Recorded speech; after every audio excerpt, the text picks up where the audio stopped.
All right, guys, welcome back to my YouTube channel. My name is Adam, also known as the Plant Power Coach. Today, I'm joined by AJ. AJ, how you doing today, mate? I am doing great, mate, and I've been eager and keen to get on here and just have a chat with you, mate. I'm super excited. I know you're living in Australia. I'm originally from Australia, and this is confusing because I know I live in the UK. People say I have an English accent, but Australian people say I have an English accent. English people say I have an Australian accent. So who knows? Maybe I just kind of switch in between. But super excited to have you today. I know you've got a substantial following. You've also kind of gone viral a few times, as I mentioned to you before.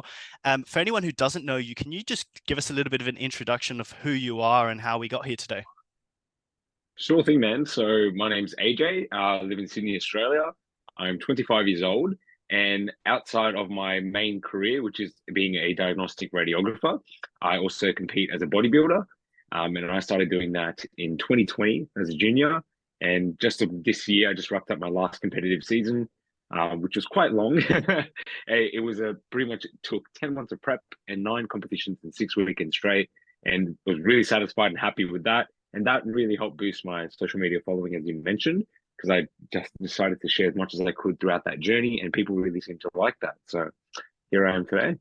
That's amazing. Obviously, when I first spoke to you as well, what's intrigued me about you and what I think intrigues a lot of people, vegan and non-vegan, is how you're able to do bodybuilding. As you mentioned, you've had a bit of a transformation. I'd love to know the specifics of that, like what your body weight was before, body fat percentage, of, assuming you have those sort of stats. Yeah, in regards to bodybuilding, in regards to vegetarianism, what's been your transformation? What does those two things specifically look like? So yeah, when I started training, it was at the age of 19, and that was after high school, going into uni. I'd never really done any kind of exercise before that, maybe just shooting some hoops at lunchtime in school.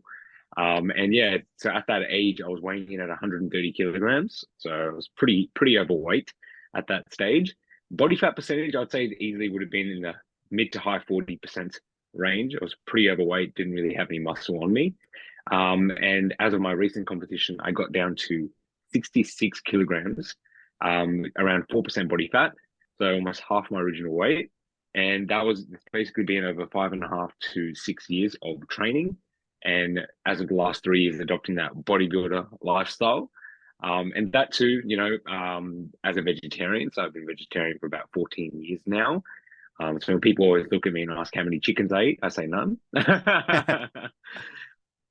Yeah, what's But yeah. yeah, so like to dive into the like for specifics for prep, I'm assuming you have your on season, you have your off season. Um, you and I can probably vouch for the fact that anyone watching this should not follow exactly your macros and exactly like your calories and exactly your training routine. I think that's kind of like a good disclaimer. However, from a curiosity point of view, what does your training look like on season, off season, as well as your nutrition? What are your macros and stuff? Okay, so with the training, since the start, I've tried many different approaches. I've done the typical bro split. We hit everything once a week. I've done push pull legs, which is still one of my favorite splits. Pretty much trying to hit everything about twice a week. And in the beginning, I was pretty much overtraining. I'd pretty much hit the gym 7 days. I remember the first 9 to 10 months of gym, I actually didn't miss a single day until the gym told me, and I realized that. But right now, and pretty much where I did my prep as well, it's the same kind of training style and split. I train 5 days. So I have Thursdays and Sundays off. And what I've been doing for the last year or so is basically 3 upper body sessions a week and 2 lower body sessions. Now, obviously, there's a different focus of what I'm trying to hit or emphasize per workout. But two of those upper body sessions, for example, will be predominantly for the back and chest with some accessory work for, let's say, the shoulders and arms, 2 leg days, and then that final upper body day will be dedicated to shoulders and arms. So still giving them their own day. Mhm. And in terms of macros, right now, as of this week, so I'm in my off season, I'm on the 18th week of my off season. First off season I'm actually ever having, because since I started competing, I've just done year after year and not really had time to implement a gaining or growth phase. I'm right now on 405 grams of carbs. I'm on 75 grams of fats and 215 grams of protein. And in terms of protein, that's been the same whether I'm in prep or the off season. And it's pretty much just the fats and carbs that we kind of manipulate to get into that conditioning for a bodybuilding or classic physique show. So yeah, that's where I'm at currently, and it's probably going to keep going up as I continue this off season for over another year from now. Mm. I could not agree more, especially from the protein point of view. You know, protein is very, very like it's a macronutrient which rarely changes, assuming, you know, someone's stacking on loads and loads of muscles, which is very difficult to Mm. do. So, yeah, I really, really like that split, really like that understanding. I think that people, anyone watching as well, has a really good understanding of what your fitness, your training, your nutrition looks like as well. This channel is all about fitness, all to do with somewhat veganism. A lot of people tie in, you know, vegetarian as a kind of first step towards that. What made you go vegetarian, and how has it affected your training, let's say? So the funny thing is, when people ask me this, I really don't have an answer. So I was 11 when I made the switch and to become a vegetarian, and I'm the only one in the family. So my background is actually Indian, so my parents are both from India, and we're Hindu. So normally the only thing we wouldn't eat was beef, and I followed that up until then. But at the age of 11, I really don't have a solid reason. It's just that I wouldn't really eat that much meat all the time. My parents Mhm. would cook dishes with meat, without meat, and I favor the ones without meat. I just like the taste better. The only real, meat sources I'll probably have would be chicken nuggets from McDonald's. That was pretty much it, which could have led to my weight going so high. And yeah, one day I just thought, I'm like, I don't really have that much meat anyways. It's nothing that's, overwhelmingly, or I'm not really urging to go to it. I'm not craving it so much. I can do without it. So why not just drop it out completely? Yep. And as an 11-year-old, that is kind of a, big decision. But yeah, and then before I knew it, it had become 5 years in, 10 years in. As of now, it's been 14 years. And that was all before I even started training. So pretty much since the start of my training, I've pretty much done it all being a vegetarian. Still managed to hit all my numbers, get my protein intake in. Don't really struggle, especially not being a picky eater. So some people may find it hard, usually as a vegan or vegetarian, because they're like certain types of foods, and it can be hard. But with me, I can literally eat the same food every day for 10 years if I have to. Um, I don't really find any difficulty in that. That's why prep, honestly, for any competition has been a cruise in terms of the diet. It's been quite easy, mainly the mental and physical struggles that come with that. But yeah, so 14 years ago, made the switch, never looked back, never had a specific reason to become vegetarian, and I don't have a reason to go back. So I'm pretty happy where I am right now.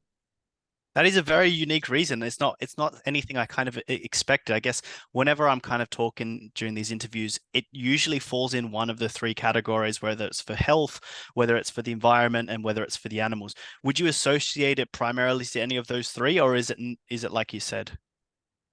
I mean, maybe subconsciously, I thought about the health aspect Mm. back then, because a lot of the dishes my parents would cook back then would be like, the curries and biryanis with a lot of meat.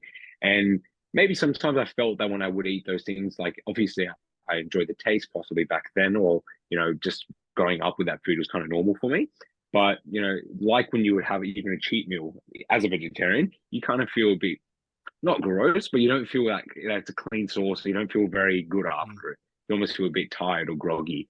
So that could have been the reason, I believe. And as of right now, pretty much any meal I eat on my diet, I enjoy it. I feel clean. I get a good burst of energy out of it each time. I'm not feeling tired or sleepy or getting a crash afterwards. So I think that might have been an aspect that I realized at that age, and it's carried me through up until now. That's amazing. And how do you feel about like I know myself being a vegan athlete, I do powerlifting, like those sorts of movements for me. I've got a background in bodybuilding as well. I've actually done 5 competitions. I think in the same federation they changed it. It used to be INBA potentially. Yep, correct. So I yeah, so I've done one of those vegan, and then powerlifting has mostly been vegan, I think. And I'm just curious how you deal with I guess let's call them anti-vegans or people in social media. I doubt it happens too much in person, with saying something along the lines of, "Oh, if you ate meat, you'd be 10 times bigger." Silly things like that. Mm. Yeah, so yeah, as in I do get those questions quite a few times, like, oh, you might be so much bigger, or it might really boost you in bodybuilding or things like that, or your physique could be a lot better. I don't get it that commonly, so which is a great thing. So it's mainly support for most people online and in person. But in my books, at the end of the day, I still manage to hit my numbers. I get my protein intake, and for me, protein is protein, whether it's coming from a meat source or a non-meat source or a Mm. vegetarian source, vegan source. And pretty much I've done this well without it so far. I don't see any groundbreaking research out there that says animal-based protein is going to boost my performance or my muscle gain exponentially. So until the day I see something that's actually groundbreaking in research, I would pretty much just push that all to the side and Yep. just be happy with what I'm eating as long as I'm hitting my numbers. I love that. Okay, so whenever I kind of come up with these questions for an interview, I always think, what would your fans like to know about you? And the number one question that comes up to mind is, are you natural, AJ? Yes, I am. Yes, 100% natural. I still compete in all tested federations. So pretty much any time throughout the year, I can be tested. I'm happy to do that. Whether it be from the people in the federation or someone watching this, someone to come out and test me, I'm happy to do that any day of the week. I love that, dude. Like honestly, I think yeah, anyone who's a big fan of AJ, anyone who thinks it's not possible to achieve AJ's physique, it's like you can tell you work hard. You've got to work hard for it. So congrats on that, dude. Thank you, My mate. next Thank you. my next question is kind of outside of these sorts of things. Like we've spoken about a couple of things, going vegetarian 14 years ago, if I remember correctly, and also getting into fitness, not just any fitness, but bodybuilding. And I think you will agree with this, that bodybuilding can play its toll on your body, can be considered unhealthy. Before I go to that sort of next question, being at a high 40s body fat percentage into a very low single digit body fat percentage, which one do you feel is unhealthier? Well, okay. So I would still say being in that extremely high body fat percentage, just because of the health complications that can occur. It can affect, just your standard of daily life, especially also your cardiovascular health, can lead to conditions, especially with your heart. It's something you don't want to play with. And Mm, it's good to realize that early. You don't want to be at a high body fat percentage, which can cause health issues like that, shorten your lifespan. Whereas with bodybuilding and getting into that really, low body fat percentage, we know when we're embarking on that journey that it's only going to be for a set period of time. And then we're going to do something called a reverse diet to get out of that and restore healthy balance to our bodies. mhm. So I would still say that being in a contest prep shape is still slightly healthier than actually marginally healthier than being a 40 or 50% body fat Yeah. range for sure. I think the reason I asked that question is I wrote a post on Facebook once, which was essentially, would you rather be 40% body fat and happy, or 5% fat and unhappy? And someone wrote a comment which was like 5% body fat because it's healthier, and I was like, you've clearly never been at 5% body fat. So No, yeah, definitely not. absolutely not. Yeah, so I kind of got distracted with my next question because I wanted to kind of get that out there about the body fat percentage aspect.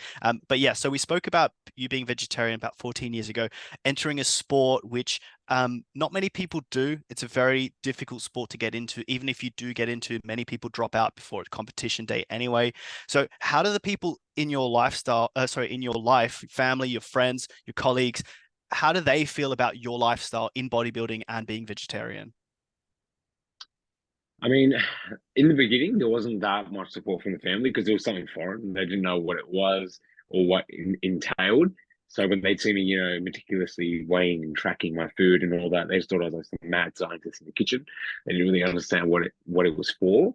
But over the years, as they've seen, that's made me happy. It's made me, accomplish a lot of goals that I set out to do.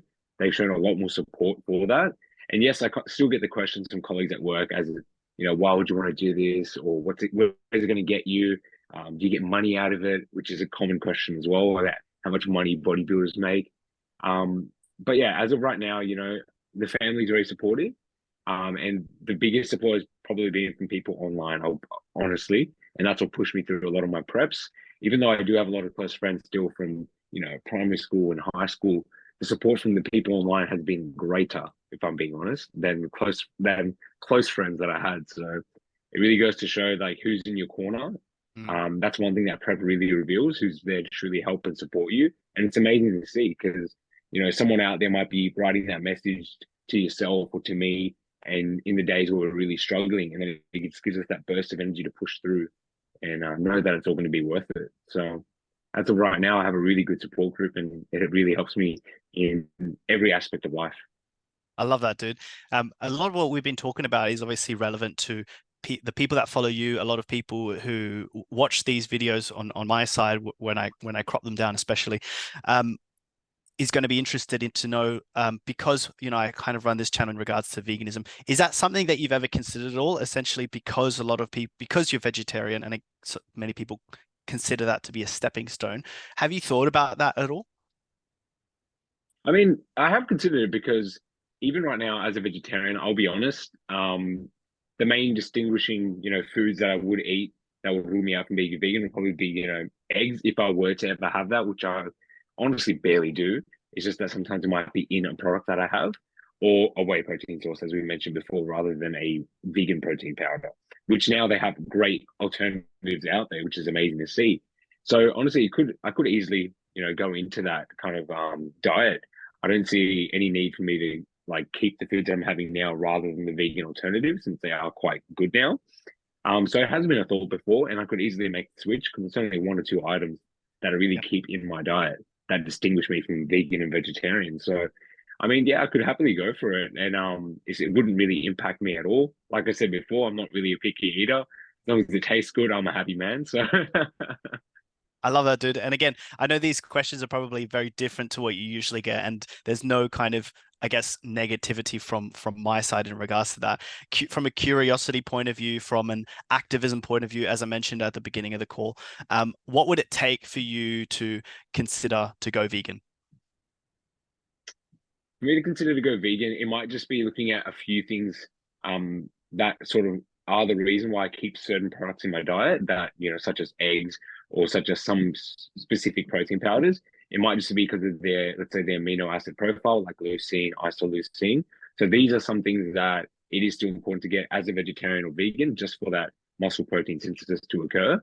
Um, but look, now there are a lot more alternatives coming out, so I'm hoping that they, do ensure that those products are in there. But from what I had seen in the previous years, may be different now. They were sort of lacking in those things. So that's where it could have gotten a bit hard for me to source those individual, amino acids and make sure that I'm actually maximizing my performance and growth each day with each meal. So that was something that was sort of a concern before.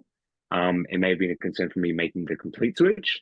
But if they're coming up with products now or food sources now that have that, then I don't see a reason why I wouldn't go vegan.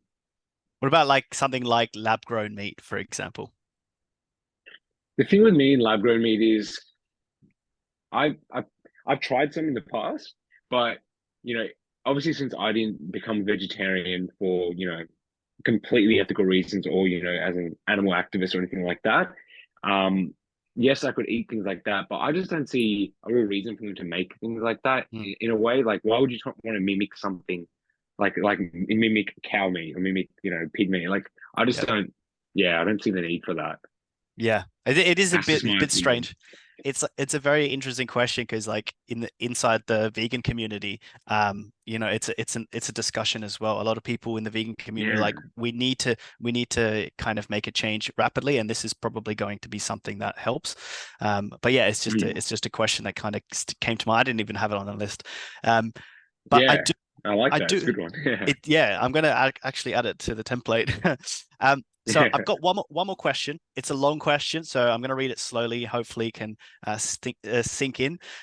If you could go back and talk to your younger self, or potentially someone who just reminds you of you, what would you say to them based on everything we've discussed today, or from what you know now? So if I was to go back in time, let's just say if I was to approach someone that was in a similar starting position to me, the Mhm. first thing I would do is just to tell them to start as soon as they can, whether it's their fitness journey or just, just starting to get active in any way. Because the longer you delay it, the more you may possibly grow to regret that in the future. Even with myself, I started training at 19. And as of right now, I'm like, I wish I started training at 16 or 17. But in a way that fuels me because it makes me think that I have 2 or 3 years I need to catch up on. So I need to train that bit harder. So Mm, if it was someone in that same position, I would say just start as soon as you can.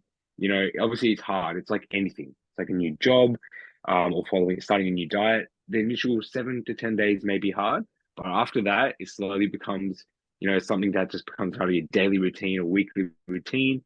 I'm sure that most people that do start this kind of journey or any kind of fitness journey will start to find pleasure in it, whether that be physical results or just mentally with how they start to feel. And along that journey, one thing I really like to emphasize to people is not to compare themselves to others on social media. Social media is only the highlight reel for a lot of people. They only share the good days most of the time. They only share their best photos and the best lighting possible.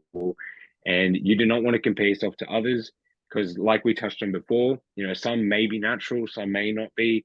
Some may be lying about a diet they're taking. Some might only be showing little clips of what they're actually doing in their daily life. Some people may be doing it as a full-time job, which isn't realistic for all of us.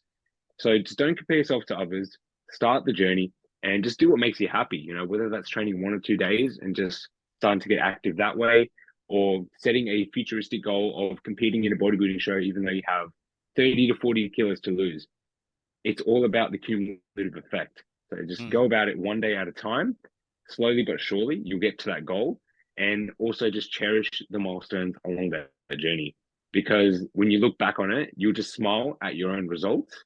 And one thing I always say to other people, and I follow this myself, is your biggest challenger or your biggest competition is yourself. So I always say, be better than yesterday, challenge your past self, and that should be your competition, not just to beat anyone else or be better than someone on social media, just to be better than yesterday and strive towards that goal that you set out. I love that. That's so powerful, especially like what you're trying to say as well is like a lot of it has to do with sustainability. So if you're getting started, if you're doing things that you enjoy when it comes to physical activity, that's something that we teach like our students is like we get people who couch potatoes doing absolutely nothing. We'll give them like 3 days a week and they're like only 3 days a week. And it's like considering you've been doing nothing, that's infinitely times going to improve your progress. And chucking in things like what kind of sport do you like? Basketball. Great. Let's chuck in a couple basketball days in there as well. So it's just getting started and actually putting in the work and enjoying the process as much as possible. So that is very wise words, 100%, AJ. mate. Yeah. Thanks, mate. So No, I appreciate that. Yeah. before we wrap things up, I'm going to put a description below where people can find you, but can you just let us know exactly where's the best place to reach you? Yeah, sure thing. So I'm more active on my Instagram. So my handle for that is AJ Sharma, but I couldn't get my own name. So I've got 3 Y's at the end of that. So it's AJAYYY and then underscore Sharma, which is SHARMA. So I'm really active on there. And otherwise, I do have a YouTube channel. I was posting more on that in the previous year or so. But I'm planning to start posting more on there soon. And that is Sensei Swole. So that's the YouTube channel for that. I do have some past content on there, like some transformation videos, documenting some parts of my competition preps and some Q&A type videos and even recipes on there. So if anyone's interested in that too, that's that YouTube handle. That's amazing, dude. I'm gonna put the YouTube handle as well below, so for anyone who wants to check that out. AJ, Oh, truly, thank you, truly, mate. truly, thank you so much for your time today, dude. I appreciate it. I'll be sure to share this on all platforms as well, and I hope you've enjoyed this as much as I have. Thank you, mate. I truly, truly did enjoy it. And I love moments like this as well, because, we get so busy in our day-to-day lives. So it's good to actually speak about these things and reflect upon what we've done throughout our lives. Because now it got me actually really thinking about certain questions. And I really like that. That's You awesome. got my brain working, mate. Awesome, dude. I'm gonna stop the recording and then I'll see you in a second. Thanks, AJ. Yeah, Take too care. easy. Bye. See you, mate.